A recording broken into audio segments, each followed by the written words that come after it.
Auditor-General Datuk Azman Abdul Majid is calling on Putrajaya to impose a cap on government guarantees to contain its debt burden. Currently, there is no limit on government guarantees. Azman is mooting that on top of the 55% debt to GDP ceiling, the government could add another 10 percentage points for guarantees on viable projects and another 5 for riskier debts from government-owned companies to make the overall debt to GDP ceiling 70%. The AG released the 2018 audit report on the federal government's financial statement today. The report zeroed in on the 2.84 billion ringgit advance made by Putrajaya last year on behalf of 5 subsidiaries of MOF Inc. for the purpose of loan repayments. The 5 are KL International Airport, govt Holding, Asset Global Network, Jambatan Kedua and Dana Infra National.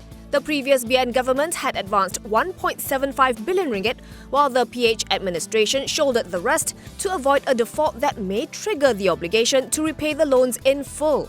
While the 5 entities are obligated to repay all advances, the report said the ability to make the repayments cannot be ascertained.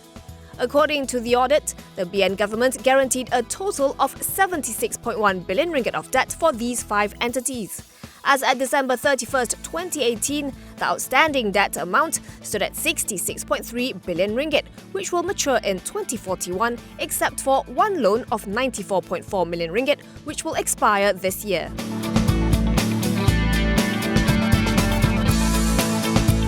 Finance Minister Lim Guan Eng says the move to introduce a new 30% income tax ban for those earning above 2 million ringgit a year will raise an additional 100 million ringgit in tax revenue for Putrajaya.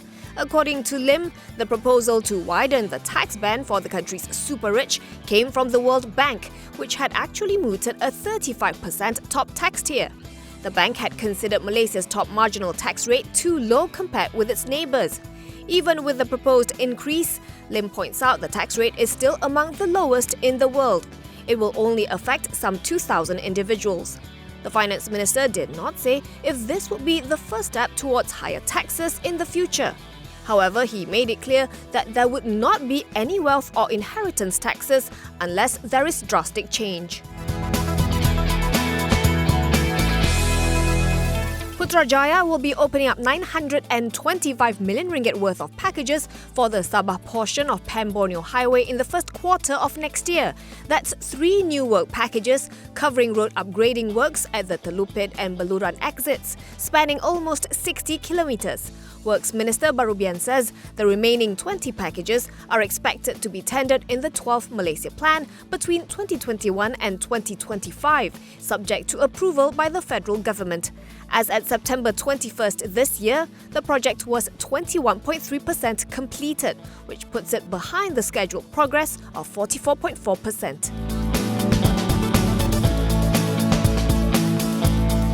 Transport Minister Anthony Loke says the decision to proceed with the construction of the Johor Bahru Singapore Rapid Transit System will be announced by the end of this month.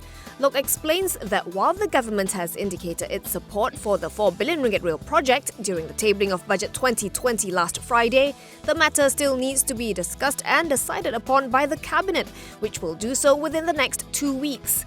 Once it is approved, Loke will contact his counterpart, Singapore's Transport Minister Khaw Boon Wan.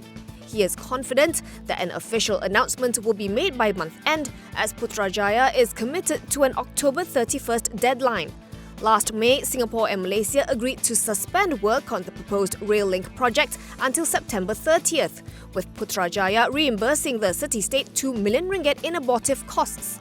The suspension was extended to October 31st last month.